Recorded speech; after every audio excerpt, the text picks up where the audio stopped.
Around the world, many people use activity tracking technologies such as these to encourage them to be more active.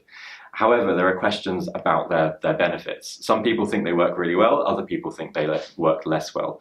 This is what I look at in my research, in the aim of making these interactions that people have more meaningful and more useful for them.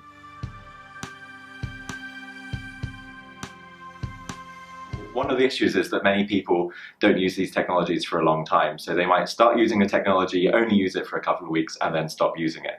In the media, this is often characterized as abandonment, and many people think that it's a bad thing. However, it's not always a bad thing. Some people can have meaningful interactions from just a short time of using the device. For example, one of my participants used the device for about 2 weeks, and on the very first day that she was using it, she decided that she would give up smoking.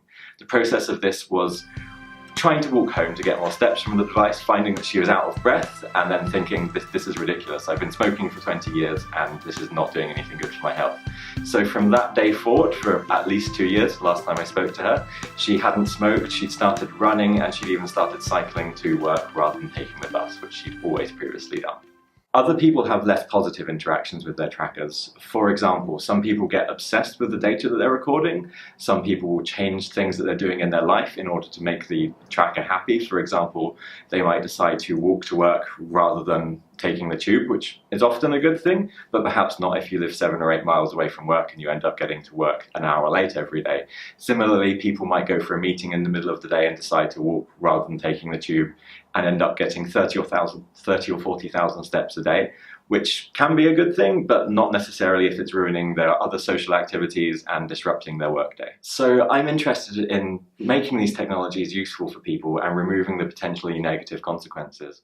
Taking this work forward, I'm interested in making people who are already active be more active. So a lot of the work so far has focused on sedentary or not normally active people being a bit more active. So encouraging people to walk around a bit more, perhaps encouraging people to run their first 5K, but there's comparatively very little work at the next step. There's also a lot of work looking at elite athletes who often have coaches and seeing how that data that they're tracking can be leveraged to make them more active. But there's very little in the middle. So I'd like to look at technologies to encourage people and aid people in being successful in the amount of time that they have. So what I'm interested in is creating these technologies that are useful for people and avoiding the negative consequences such as over-exercising and obsession. So hopefully the future of this work and my work will lead to people downloading applications and using devices that will have more positive benefits and meaningful interactions with them.